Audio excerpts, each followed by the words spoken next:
aquí con Estefano Posebón, que nos va a dar una entrevista. Estefano es un freelance, él trabaja para CNN, Reuters Internacional también, ¿cierto? Sí, bueno, una variedad de canales. Como freelance uno nunca se cansa de tener nuevas oportunidades. CNN es lo más importante y la razón principal por qué me quedo en Venezuela. Estefano, yo quiero que nos cuentes un poco tú sobre cuál ha sido tu trayectoria, ¿no? Dentro de todo lo que fueron las protestas dentro de Venezuela, cómo comenzaste, cómo llegaste ahí. Cuéntanos un poco sobre desde hace cuánto estás ahí y si no estás ahí, el por qué, ¿no? Claro, bueno, primero me licencié en una maestría en periodismo internacional en Londres en 2014 y empecé a trabajar en Londres en particular sobre documentales. Mi pasión siempre ha sido América Latina y gracias a la posibilidad de trabajar para una compañía de documentales inglesa, tuve la ocasión de viajar y trabajar en Colombia, Salvador, Guatemala y México. Y después de la última experiencia de trabajo me solicitó un canal internacional llamado Al Jazeera para que me mudara a Venezuela como productor freelance. Llegué a Venezuela con la intención de quedarme solamente 3 meses en agosto de 2016. Tan pronto como llegué a Venezuela, Al Jazeera tuve que tomar la decisión de cerrar las operaciones en Venezuela porque para una compañía internacional del tamaño de un canal internacional como pueden ser Al Jazeera o CNN es muy dificultoso en este momento operar a nivel fiscal y a nivel operativo en el país. Y entonces, después de que mi posibilidad de quedarme al interior de la compañía se hizo imposible por estas razones, porque cerraron la oficina, el bureau que tenían, decidí quedarme en Venezuela porque ya me habían llegado solicitudes desde varios canales internacionales. En particular me quedé hasta abril de este año, abril de 2017, trabajando para varios, pero todavía un poco buscando cuál era mi trayectoria. En abril de 2017 empiezan esta fuertísima ola de protesta en todo el país y muchos medios internacionales no tenían la posibilidad de entrar a Venezuela porque el gobierno de Venezuela es muy restrictivo a conceder visados. Y entre estos canales era CNN, donde yo ya tenía varios contactos desde hace tiempo y me empezaron a contactar y solicitar más y más cobertura y más noticias. CNN tiene una operación en Venezuela a través de su canal español, CNN en español, solamente que el canal español es separado por el canal internacional y entonces desde ese momento empecé a trabajar para ellos porque para ellos es muy difícil entrar a Venezuela debido a la situación política. Y hasta este día de hoy me he quedado allá. Ahorita estoy en Milán simplemente por la Navidad, pero regreso la semana que viene. Entonces, se puede decir que viviste lo que fue el comienzo, el desarrollo y, por cierta manera, el enfriamiento de las protestas en Venezuela, ¿cierto? ¿Qué fue Sí, totalmente. lo que más te impactó, ¿no? De todo eso, lo que estás viendo. La cosa que impacta y que sigue impactando a pesar de todo es la increíble capacidad del género humano y en particular del venezolano de acostumbrarse de todo. Yo me recuerdo cuando llegué a Venezuela en agosto de 2016 y llegando desde Europa, llegando desde Londres, que es una ciudad del mundo súper conectada, llegar a Caracas fue un impacto fuertísimo y me preguntaba cómo la gente podía aguantar la situación. Bueno, el día de hoy la situación es 100 veces peor. Las escenas que solían pasar solamente raramente hasta el año pasado. Este año, con el fortalecimiento de la crisis económica, se han quedado en escenas muy usuales. Y entonces la grande pregunta es cómo puede el venezolano aguantar tanto, cómo puede acostumbrarse al no tener comida en la casa, no tener medicina, al ver tanto amigos, hermanos, hijos que salen del país y buscan otra oportunidad en otros países, y sobre todo cómo puede una calle quedarse fría tan de repente, porque a la mitad de julio todavía habían protestas a diario y todavía había la sensación de realmente vivir un momento histórico, y en 2 semanas se desinfló totalmente la situación en la calle y toda la gente siguió trabajando, Su o sea, vida. volvió a su realidad. Me Sí. recuerdo lo último lo último suceso de calle en que habían siempre muchos más periodistas que otros, porque claramente toda la máquina del periodismo internacional se había puesto en obra, y entonces de repente que troncaba una calle pasaba algo y había un montón de periodistas súbiticos. Y en realidad el venezolano ya se había acostumbrado a la nueva realidad. Y al día de hoy todavía uno se pregunta cómo puede aguantar tanto. Entonces la grande, para contestar tu pregunta, lo que queda y la gran emoción es esta, la capacidad de acostumbrarse, la capacidad de aguantar del género humano. ¿Crees que a pesar de que ya se enfrió la calle, como estábamos comentando, de que la gente se acostumbró, tú crees que aún hay una noticia de calidad y de interés público? Porque claro, lo que se lee acá es que ya no hay noticias de Venezuela, más allá de lo que pueda decir o no el presidente en algún momento, más allá no hay ninguna noticia real que impacte. ¿Tú crees que todavía es momento para que vaya un freelance y siga esparciendo lo que está pasando? Bueno, fíjate, Venezuela es una historia muy compleja. Es muy difícil para un periodista que esté, en mi caso, trato con gente que está en Atlanta, pero que esté en toda la nación, las capitales de la información del mundo, llegar a Caracas y comprender cuáles son las particularidades de esta historia. Estamos hablando de un país que ha pasado en su últimos 10 años un fenómeno que podría ser parecido a un conflicto armado sin tener un conflicto armado. Si tú ves la estadística económica o la estadística de los índices de calidad de vida, ves una precipitación de la calidad de vida en Venezuela y no hay, que podría ser parecida a la que pasan en países que tienen una guerra civil. Y obviamente en Venezuela nunca hubo ningún tipo de conflicto armado. Y esto simplemente pasó por la complejidad de la crisis venezolana.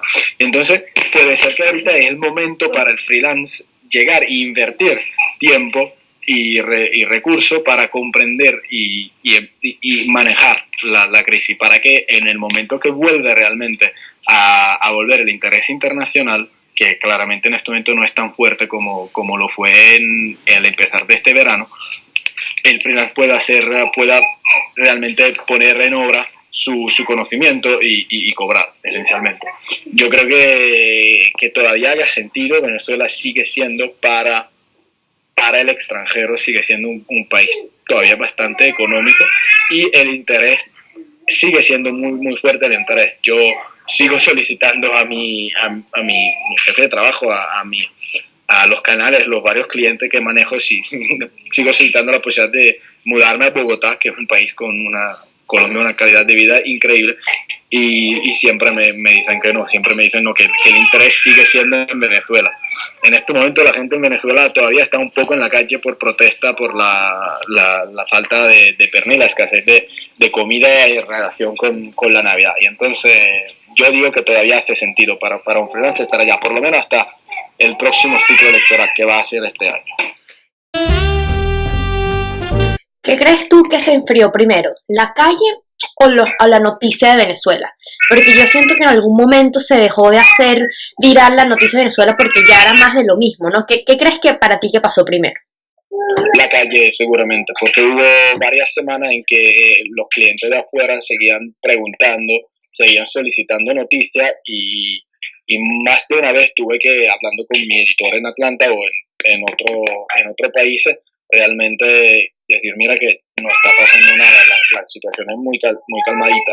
Me recuerdo, por ejemplo, al final de agosto que me habían contactado para hacer un documental desde Londres, o sea, un documental de esto que muy bien, un feature que tenía muchas ganas de hacer y querían una historia que ya no era posible, porque ya no había protesta de calle claro. Todos los días. Pero el mundo del periodismo tarda un poquito a darse cuenta de la realidad. Entonces, por ejemplo, como abril ya hubo bastante protesta, pero el fuerte de la cobertura periodística fue más en mayo y junio. Al mismo tiempo, en agosto ya la calle, ya Venezuela estaba tranquilita, pero seguía siendo muy fuerte el interés por parte de la comunidad internacional. ¿Y para ti fue difícil el administrar ser un periodista en un país donde había tan poca libertad de expresión? ¿Tú alguna vez sentiste que tú de alguna manera estabas siendo censurado o no lo sentiste, no lo percibiste? Bueno, yo creo que la condición de ser un periodista extranjero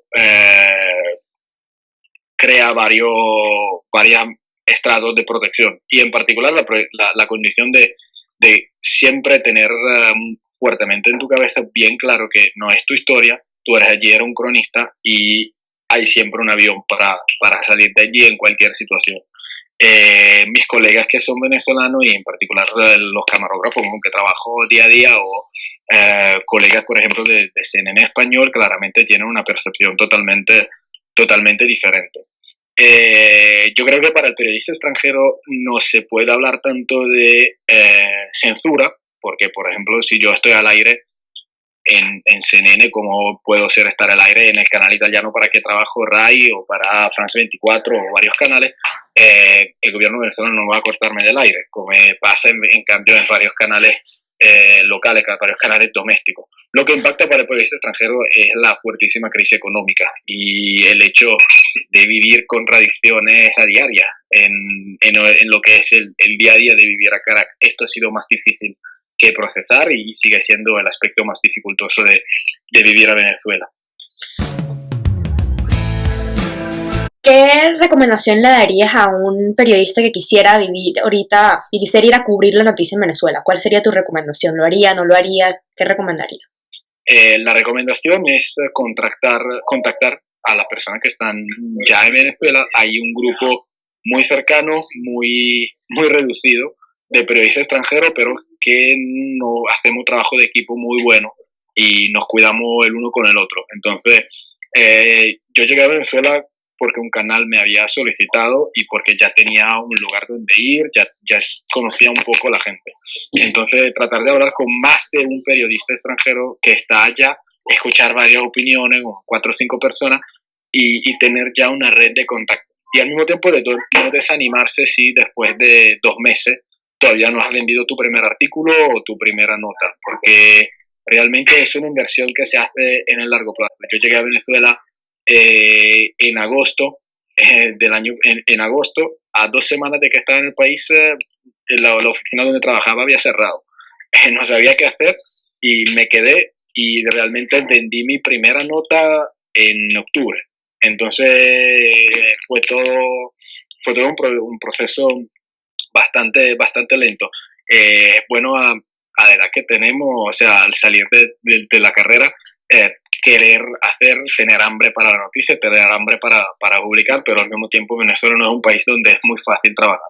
Y entonces, en este momento puede ser la ocasión para llegar a entender el país, comprenderlo, porque cuesta mucho trabajo comprender la dinámica. Excelente, Stefano. Bueno, y yo para finalizar te quería terminar con esta pregunta, ¿no? En 3 palabras, ¿cómo describes actualmente Venezuela? Creo que no puedo decir malas palabras. Entonces, bueno, en inglés se diría broken, o sea, sin plata, absolutamente. Como en la quiebra. Exacto, sí, quebrada, la quiebra. Polarizada, porque hay dos factores que simplemente rechazan de sentarse a la misma mesa. Es imposible tratar de tener cualquier tipo de discurso sin hablar de política. Tú puedes parar a un venezolano en la calle, preguntarle el resultado del clásico y en 3 frases se pasa de hablar desde Cristiano y de Messi y se vuelve a hablar de Maduro. Entonces, quebrada, polarizada y al mismo tiempo porque es un país que a mí no me gusta estar allá, a mí estoy allá simplemente por razones profesionales, pero es un país que da mucho, es un país que enriquece mucho al extranjero y donde cada éxito, cada pequeño logro te da mucho orgullo. Entonces, desde abrir una cuenta bancaria a tener un móvil que funciona. Entonces, es un país que también enriquece mucho al exterior y al turista, o en este caso el corresponsal que viene desde afuera. Pero las 2 primeras palabras dan una dimensión de la crisis fuertísima que está allí, que hay allí en este momento y que el corresponsal tiene totalmente que tener siempre enfrente de su cabeza, obviamente. Bueno, Stefano, muchísimas gracias por esta entrevista y por tu tiempo que le dedicaste a esto. Listo. Estamos bien. Súper rápido.